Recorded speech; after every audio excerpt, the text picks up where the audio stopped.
बिस्मिल्लाहिर्रहमानिर्रहीम। अस्सलाम वालेकुम my YouTube family, welcome back to my channel. उम्मीद है आपकी ईद अच्छी गुजर रही होगी और मज़े की डिशेस आप इंजॉय कर रहे होंगे। तो हम भी आज बहुत ही मज़े के चपली कबाब बनाएंगे। आपने वीडियो को शुरू से आखिर तक देखना है। आप इस रेसिपी को फॉलो करके कबाब बनाएंगे तो आपके कबाब ड्राई नहीं बनेंगे, जूसी बनेंगे और दूसरी बात के टूटेंगे भी नहीं। तो चलते हैं रेसिपी की तरफ। ये कुछ चीज़ें हैं, आप इनको अच्छे से नोट कर लें। कीमा करवाने से पहले आपने ये सारी चीज़ें प्रिपेयर करके रखनी है। तो यहाँ पे मैंने तकरीबन 1 पाव प्याज लिए थे और उनको मैंने इस तरह से मोटे मोटे पीसीज में काट लिया है। इसके बाद मैंने हरी मिर्चें ली हैं, 9 से 10 लहसुन के जव्वे और 1 इंच अदरक का पीस आपको चाहिए होगा। इन सारी चीज़ों को हमने चॉप करके यूज़ करना है। प्याज के अलावा आपने इन सारी चीज़ों को कीमे के साथ ही बारीक करवा लेना है। आपने उनसे कहना है कि प्याज हमको अलहदा से आप चॉप करके दे दें। प्याज में क्योंकि पानी होता है तो हम इसको डायरेक्ट कीमे में ऐड नहीं करेंगे।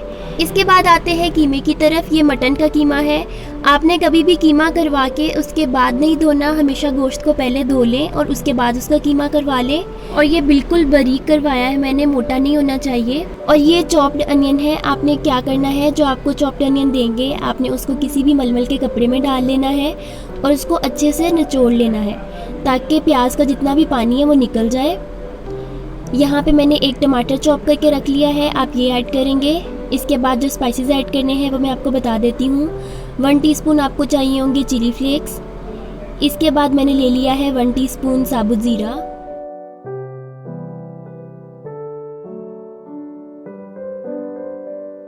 इसके बाद मैंने 1/2 टीस्पून अजवाइन ले ली है और मैंने ले लिया है 1/2 टीस्पून रेड चिली पाउडर।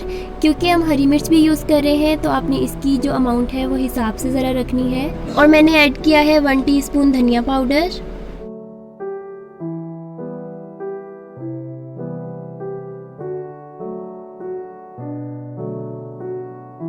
और आपको चाहिए होगा सॉल्ट। मैंने 1/2 टेबल स्पून लिया है। आप अपने जायके के हिसाब से यूज़ कर सकते हैं, कम ज़्यादा जितना भी आप इस्तेमाल करना चाहें।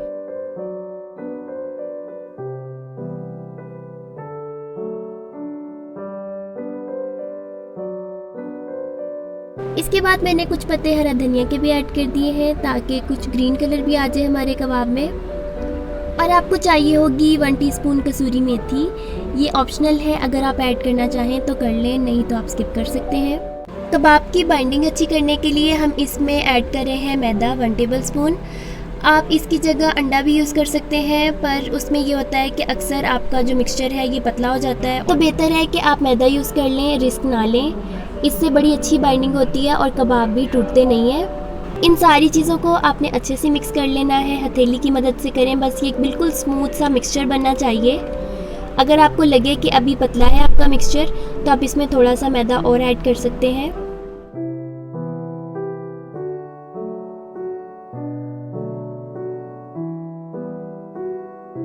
आप ये कबाब बीफ से भी बना सकते हैं और चिकन से भी, लाजमी नहीं है कि मटन ही हो। बस कीमा आपका बारीक हो और आपने इसको अच्छे से मिक्स करना है तो कबाब बिल्कुल परफेक्ट बनेंगे आपके। अब मैं इसमें टाटरी ऐड कर रही हूँ, बिल्कुल थोड़ी सी आपने ऐड करनी है। इसका फ़ायदा ये है, एक तो जो गोश्त की स्मेल होती है वो ख़त्म हो जाती है और दूसरा ये कि ये सॉफ्ट बड़े अच्छे से हो जाते हैं कबाब।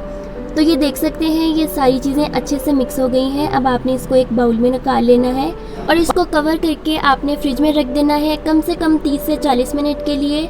और आप इसको 1 से 2 दिन के लिए इजीली स्टोर भी कर सकते हैं, ये ख़राब नहीं होगा। अब हम इसके कबाब बना लेते हैं। ये मैंने ठंडा पानी लिया है। ये इसलिए इस्तेमाल करते हैं क्योंकि जब हम कबाब बनाते हैं हाथों से, हाथ की हीट के साथ ये टूटने लग जाते हैं, तो आपने ठंडा पानी यूज़ करते रहना है हाथ पे ताकि ये टूटे नहीं। तो आप देख सकते हैं कि मिक्सचर को मैंने इस तरह से हाथ पे रख लिया है और इसकी आपने बॉल बनानी है पहले, जिस तरह से मैं बना रही हूँ।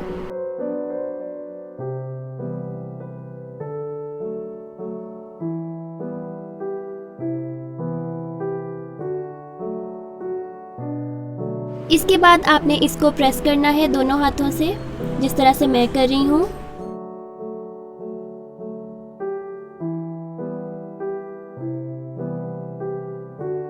तो आप देख सकते हैं ये बिल्कुल बारीक कबाब की फॉर्म में आ गया है और ये बिल्कुल टूट भी नहीं रहा है। अब हम इसको फ्राई कर लेंगे। ऑयल आपका अच्छे से गर्म होना चाहिए और आपने बिल्कुल एहतियात के साथ इसको अंदर डाल लेना है। आप इसको तवे पे बना सकते हैं, किसी कढ़ाई में, किसी भी चीज़ में बना सकते हैं। इसको डालने के बाद आपने इसका फ्लेम बिल्कुल लो टू मीडियम कर देना है और हर साइड को 3 से 4 मिनट के लिए आपने पकाना है।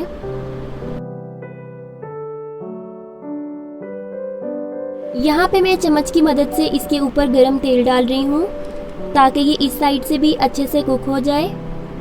अब हम इसकी साइड चेंज कर लेंगे। तो आप देख सकते हैं कि इस साइड का बहुत ही प्यारा सा ब्राउन कलर आ गया है। इससे ज़्यादा ब्राउन नहीं करना, वो बिल्कुल जला हुआ लगेगा। इसके साथ मैंने दूसरा कबाब भी डाल दिया है, वो भी साथ कुक हो जाएगा। ये दोनों साइडों से अच्छे से कुक हो गया है, तो अब ये बिल्कुल रेडी है और हम इसको डिश में निकाल लेते हैं। इसी तरह से आपने बाकी कबाब भी फ्राई कर लेने हैं। आप इस रेसिपी को फॉलो करें, आपके चपली कबाब बिल्कुल परफेक्ट बनेंगे, टूटेंगे नहीं और बिल्कुल जूसी और सॉफ्ट बनेंगे अंदर से। ये थी आज की रेसिपी। उम्मीद है आपको अच्छी लगी होगी। आप इसको ज़रूर ट्राई करें, अपने व्यूज़ हमसे ज़रूर शेयर करें। वीडियो अच्छी लगी है तो वीडियो को लाइक करें, मेरे चैनल को सब्सक्राइब करें। इंस्टाग्राम और फेसबुक के पेज का लिंक डिस्क्रिप्शन बॉक्स में है, आप उसको भी ज़रूर फॉलो करें। इंशाल्लाह मिलेंगे नई रेसिपी, नई वीडियो के साथ। अपना बहुत सारा ख्याल रखिएगा। अल्लाह हाफ़िज़।